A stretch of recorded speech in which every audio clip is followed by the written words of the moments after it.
Bismillahirrahmanirrahim. Assalamu alaikum, dear students. Today's our topic is excretion in planaria. In previous lecture, we started with the excretion of the same animal, लेकिन उसमें हमने कुछ details provide की और कुछ details अभी रह गई थी. We stated in our previous lecture that the planaria belongs to flatworms. Planaria का ताल्लुक फ्लैटवर्म्स के साथ है, फाइलम प्लेटीहेलमिन्थीस के साथ है, फ्रेश वाटर है, फ्री लिविंग है और इसमें एक सिंपल ट्यूबुलर एक्सक्रीटरी स्ट्रक्चर होता है जिसको क्या नाम दिया जाता है बच्चों? प्रोटोनेफ्रीडियम. इसको प्रोटोनेफ्रीडियम कहा जाता है. प्रोटोनेफ्रीडियम यहाँ पे इसकी एक डेफिनेशन भी मौजूद है. प्रोटोनेफ्रीडियम को हम डिफ़ाइन करते हैं कि network of closed tubules without internal openings. तो लास्ट टाइम हमने डायग्राम बनाई थी, उसमें आपने देखा कि प्लेनेरिया के अंदर 2 अदद प्रोटोनेफ्रीडिया मौजूद हैं और उनके साथ बहुत सारी ब्रांचेज़ हैं. कुछ इनवर्ड ब्रांचेज़ हैं, कुछ एक्सटर्नल ब्रांचेज़ हैं. तो इनको कहा जाता है कि they are a network of closed tubules without internal openings. जो इंटरनल ब्रांचेज़ हैं they are capped by a cellular process known as flame cells. जो एक्सटर्नल ब्रांचेज़ हैं they open on the surface of the body, लेकिन जो internal branches हैं which are present within the coelomic fluid और body fluid, their ends are capped by a flame cell. What is the structure of a flame cell? एक flame cell होता कैसा है ये आपके सामने मौजूद है. इस तरह का एक स्ट्रक्चर जो है फ्लेम सेल का होता है. फ्लेम सेल को देखें तो ये आपको न्यूक्लियस नज़र आ रहा है, ये इसकी साइटोप्लाज्म है. ये जो आप देख रहे हैं lines, actually they are indicating tuft of cilia, यानी सीलिया के गुच्छे हैं यहाँ पे. और ये जो सीलिया हैं they all the times beat, they all the times move, and when they move, when they beat, they beat like a flickering flame of the candle. जैसे मोमबत्ती का शोला है, जलता हुआ इधर उधर होता है, उस तरह की रिजेंबलेंस, उस तरह की अपीयरेंस यहाँ पे हमें इन सीलिया से दिखाई देती है, जिसकी वजह से इनका नाम रखा गया है. They have been named so. Flame cells इनको इस वजह से कहा जाता है. फिर ये जो बीटिंग करते हैं सीलिया, इसकी वजह से क्या होता है? Movement of interstitial fluid. What is interstitial fluid? The fluid which is present within the body of this animal is called interstitial fluid. इनकी मूवमेंट से, सीलिया की मूवमेंट से ये मूव करता है. मूव करते हुए किस तरफ को जाता है ये आप देख रहे हैं. These are called excretory ducts and these excretory ducts open on the surface of the body of the animal. Planaria की बॉडी सरफेस पर ये ओपन होती हैं और किसकी मदद से ओपन होती हैं? Nephridiopore. Those pores are called nephridiopores. उसकी मदद से ये ओपन होती हैं. बच्चों ये जो प्लेनेरिया है, मैंने इनके बारे में आपको बताया कि it is fresh water, free living है और फ्रेश वाटर है. It means plenty of water is available to this animal, so when it will excrete its nitrogenous waste, it can easily excrete it in the form of ammonia. ये अपने nitrogenous waste को बहुत आसानी से excrete out कर सकता है in the form of ammonia. लेकिन इसके अलावा बाकी जितने भी इसके रिलेटिव्स हैं, इस ग्रुप के मेंबर्स हैं फ्लैटवर्म्स के, वो सारे के सारे पैरासाइट्स हैं. They live inside the bodies of their host and they are isotonic to the environment of their host. They mostly dispose their nitrogenous waste into the body of their host. No this is all about excretion in planaria. इससे आगे हम एक और animal की बात करते हैं।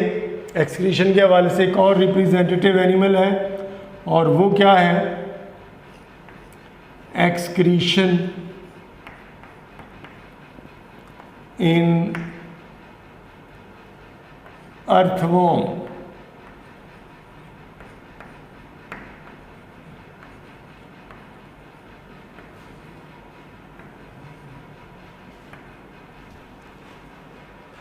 We are actually discussing the process of excretion in various representative animals. मुख्तलिफ जो representative animals हैं which belong to different groups of the animals, उनकी excretion को हम डिस्कस यहाँ पे कर रहे हैं। तो अब जो नेक्स्ट एनिमल है जिसकी excretion के बारे में हम बात करने जा रहे हैं वो है excretion in earthworm। तो अर्थवॉर्म का जो एक्सक्रीटरी सिस्टम है that is also simple tubular excretory structures, उन पे मुश्तमिल है। सिंपल ट्यूबुलर एक्सक्रीटरी स्ट्रक्चर्स हैं, उन पे इसका एक्सक्रीटरी सिस्टम मुश्तमिल है। अब इसका जो ट्यूबुलर एक्सक्रीटरी स्ट्रक्चर है दैट इज कॉल्ड मेटानेफ्रीडियम।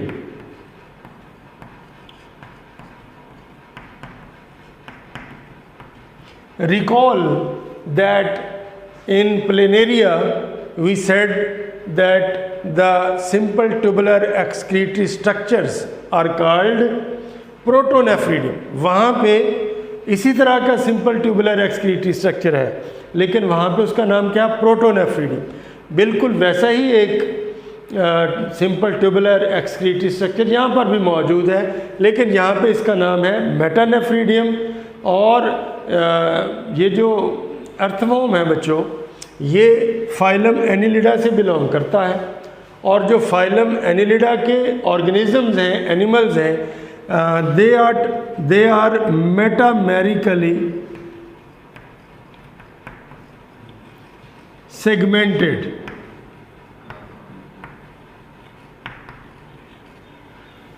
तो animals of this group are called metamerically segmented. Metameric segmentation क्या चीज़ है? सेगमेंटेशन कहते हैं मार्किंग को, लाइंस को। अगर बॉडी की सरफेस के ऊपर लाइंस मौजूद हैं, मार्किंग्स मौजूद हैं, तो हम कहते हैं एक्सटर्नल सेगमेंटेशन इज प्रेजेंट। लेकिन अगर यही एक्सटर्नल मार्किंग्स जो हैं they grow deep into the body and divide the body into smaller compartments, then we say that internal segmentation is also present.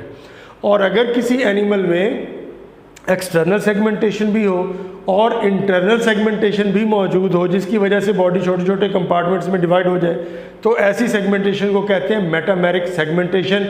ये बहुत बड़ा फीचर है फाइलम एनिलिडा का जिससे अर्थवॉर्म बिलोंग करता।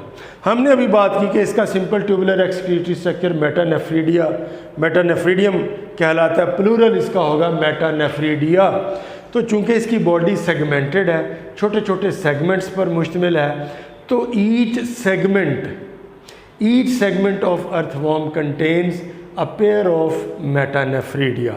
हर एक सेगमेंट के अंदर 2 अदद मेटानेफ्रीडिया मौजूद हैं।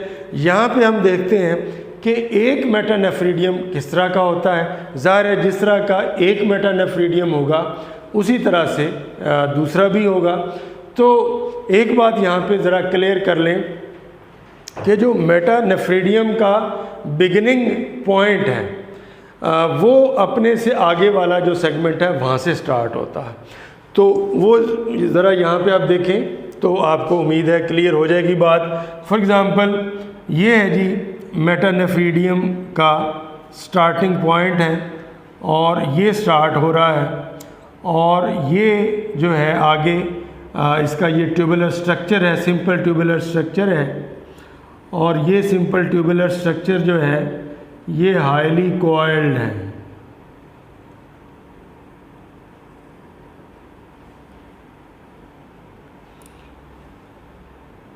ये इसका बिगनिंग पॉइंट है, बल्ब लाइक ओपनिंग है इसकी, और उसके आगे ये सारा हिस्सा जो है ये हाईली कॉइल्ड है।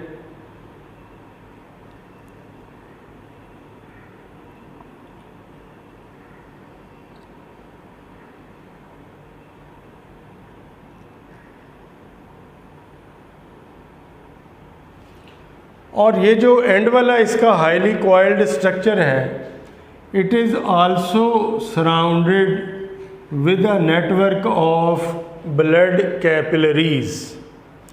और ये जो इसका बिगिनिंग पॉइंट है, इट हैज़ सीलिया, इसके ऊपर सीलिया मौजूद है। तो मैंने आपको बताया बच्चों कि ये जो मेटानेफ्रीडियम है ये अपने से आगे वाले सेगमेंट से स्टार्ट होता है। अब एक्चुअली ये मेटानेफ्रीडियम कौन से सेगमेंट का है? इस सेगमेंट का है। ये जो मैं ड्रॉ कर रहा हूँ ये सेगमेंट है, एक्चुअली इस सेगमेंट से बिलोंग करता है ये मेटानेफ्रीडियम। ये सेगमेंट है जी, और इसमें देखें इस सेगमेंट का जो मेटानेफ्रीडियम है वो कहाँ से स्टार्ट हो रहा है? इससे आगे वाले सेगमेंट से स्टार्ट हो। आगे वाला सेगमेंट किधर है जी? ये आगे वाला सेगमेंट है इसका।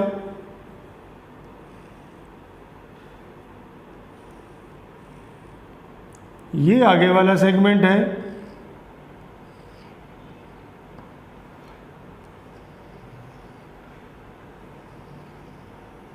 और इससे पीछे यहाँ पे भी जाहिर है, ये मैंने आपको बताया कि पूरी बॉडी इसकी सेगमेंटेड है। तो यहाँ पर इससे पीछे भी सेगमेंट है, उससे पीछे भी सेगमेंट है। ये मुसलसल इस तरह से जो है ये सेगमेंट्स पर इसकी बॉडी मुश्तमिल है। लेकिन जिस भी सेगमेंट का मेटानेफ्रीडियम होगा वो अपने से आगे वाले सेगमेंट से स्टार्ट होगा। अब ज़रा इसके जो डिफरेंट पार्ट्स हैं उनके नाम देख लेते हैं। ये जो बिगिनिंग वाला हिस्सा है इसको कहते हैं नेफ्रोस्टोम। नेफ्रोस्टोम ये सिलिएटेड है, बल्ब लाइक इसकी ओपनिंग है, और यहाँ पे इसके इर्द गिर्द यहाँ पे क्या मौजूद होता है? Coelomic fluid. सिलोमिक फ्लूइड जो है यहाँ पे मौजूद होता है, जिसमें ये बल्ब लाइक ओपनिंग इमर्स रहती है। ठीक है जी, यहाँ से सिलोमिक फ्लूइड इसके अंदर दाखिल होता रहता है। दाखिल होने के बाद वो पीछे की तरफ इसमें मूव करता है, ये सारे ट्यूबुलर स्ट्रक्चर में वो मूव करता है। तो ये जो ट्यूबुलर पार्ट है इसको कहते हैं कलेक्टिंग ट्यूब्यूल्स।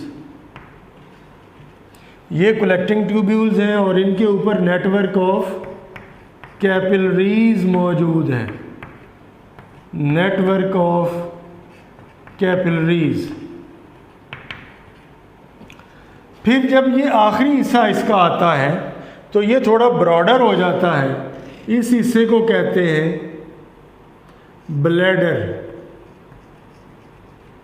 ये ब्लैडर है और यहाँ पे आके ये ओपन होता है on the surface of the body.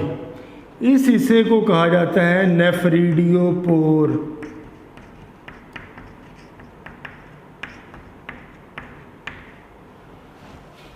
ये इसका बेसिकली स्ट्रक्चर है एक मेटानेफ्रीडियम का।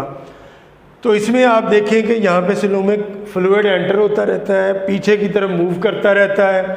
जब इन ट्यूब्यूल्स में मूव करता है तो फिर जो ट्यूब्यूल्स की लाइनिंग है, उसके जो सेल्स हैं एपिथेलियल सेल्स, वो यूज़फुल साल्ट्स को, वाटर को रीअब्जॉर्ब करके वापस कैपिलरीज के अंदर, ब्लड के अंदर पहुंचाते रहते हैं। और बाकी जो रिमेनिंग फ्लूइड है वो यूरिन की फॉर्म में यहाँ ब्लैडर तक आता है और फिर यहाँ से होता हुआ नेफ्रीडियोपोर से बाहर चला जाता है। अर्थवॉर्म जो है ये ऐसे हैबिटेट में रहता है जहाँ पे वाटर सप्लाई जो है वो क्या है, रेस्ट्रिक्टेड है, यानी प्लेंटीफुल वाटर मौजूद नहीं है। तो ये फिर अपना जो नाइट्रोजनस वेस्ट है उसको किस फॉर्म में एक्सक्रीट आउट करेगा? डेफिनेटली ये अमोनिया की फॉर्म में तो एक्सक्रीट आउट नहीं कर सकता। क्यों नहीं कर सकता? इसलिए कि अमोनिया की फॉर्म में एक्सक्रीट करने के लिए बहुत ज़्यादा वाटर चाहिए। In order to excrete 1 gram of water 500 ml of water is required. लेकिन इसके पास वाटर कम है, तो ये अपने नाइट्रोजनस बेस को किस फॉर्म में सिक्रीट करता है, एक्सक्रीट करता है? Urea. Because in order to excrete 1 gram of nitrogen in the form of urea it requires only 50 ml of water. इसको सिर्फ 50 ml ऑफ वाटर चाहिए। इसलिए ये अर्थवॉर्म जो है ये यूरिया की फॉर्म में अपना जो नाइट्रोजनस वेस्ट है इसको एक्सक्रीट आउट करता है। बच्चों ये जो है आज हमने एक्सक्रीशन को स्टडी किया प्लेनेरिया और अर्थवॉर्म में।